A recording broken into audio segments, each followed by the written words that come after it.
శ్రీకృష్ణ పరబ్రహ్మణే నమః. శ్రీ భగవద్గీత అథ త్రయోదశోధ్యాయ క్షేత్రజ్ఞ విభాగ యోగ. మూడవ శ్లోకము, 13వ అధ్యాయము 3వ శ్లోకము. క్షేత్రజ్ఞం చాపమాం విద్ధి సర్వక్షేత్రేషు భారత.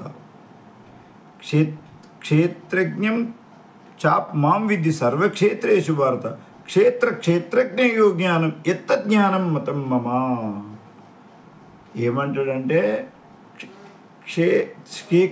క్షేత్రజ్ఞం మాం విద్ధి అంటే నీ క్షేత్రంలో మన దేహమందు ఉన్నవారెవరు, అన్ని దేహాలలో ఉన్నవారు ఎవరు, ఈ క్షేత్రజ్ఞందు ఉన్నవారు ఎవరు అని తెలుసుకున్నవాడు జ్ఞాని. ఇంకొక మాట ఏం చెప్తాడంటే ఈ అన్ని జ్ఞానం మతం మమ, ఇది నా మతము, ఈ విధంగా తెలుసుకున్నవాడిని జ్ఞాని అంటారు.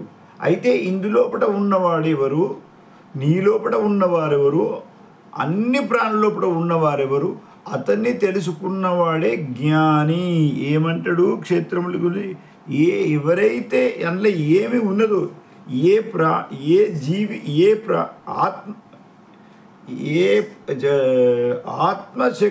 ఆత్మ చైతన్యంతో నీ యొక్క ఈ దేహము మాట్లాడగలుగుతుంది, చూడగలుగుతుంది, చేయగలుగుతుంది.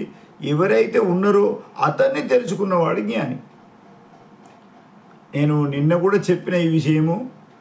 ఎట్లా తెలుసుకుంటాడు అని అంటే ప్రజ్ఞావంతుడే దీన్ని తెలుసుకోగలుగుతాడు, ప్రజ్ఞ ఉన్నవాడు. ఉదాహరణకు ఎక్స్రేని చూసి టీబీ అయింది అని ప్రజ్ఞ గలవాడు డాక్టరే చెప్పగలుగుతాడు, వేరే వాడు చేయగలడు. కానీ ఇది ఎక్కడ పొందుతాం మనము ఈ జ్ఞానాన్ని పొందాలంటే ఏం చేయాలి? డాక్టర్ కావాలంటే మెడికల్ కాలేజీలో చేరాలి, 5-10 ఏళ్ళు చదువుకోవాలి. మనము ప్రజ్ఞావంతులం కావాలంటే ఏం చేయాలి? గురువులను శరణు వేడుకోవాలి. గురువులను శరణు వేడుకొని గురుసేవ చేసి గురుకృప ద్వారా ఈ జ్ఞానాన్ని పొందాలి. అయితే ఈ జ్ఞానాన్ని పొందినవాడు జ్ఞాని. అంటే ఏ చైతన్యంతోడైతే మనము ఈ మన లోపల చైతన్యం జీవశివ ఏకరి ఆత్మ జీవశివ సమ వాయాత దుర్గమ నాగాలి మనం జ్ఞానేశ్వర మహారాజు. ఇంకెక్కడ ఈడాడు మనసు పెట్టకు, అంతటా ఉన్నవాది నేనే, నీ లోపల ఉన్నవాది నీకు ఎంత సమీపంలో ఉన్నానంటే నీ లోపల నిరంతరం నేను చూసుకుంటా, నేను నిన్ను చూసుకుంటున్నా, నువ్వు నన్ను చూసుకుంటున్నావు, కానీ ఏర్పాటు చేస్తలేవు నేనేనని.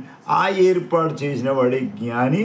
అదే ఈ అధ్యాయంలో శ్రీకృష్ణుడు చెప్పిండు, అదే హరిపాఠంలో ఇప్పుడు జ్ఞానేశ్వర మహారాజ్ చెప్పిండు. ఈ విధంగా తెలుసుకొని కృతార్థులు కావాలని నేను ప్రార్థిస్తున్నా. సబ్స్క్రైబ్ చేయండి.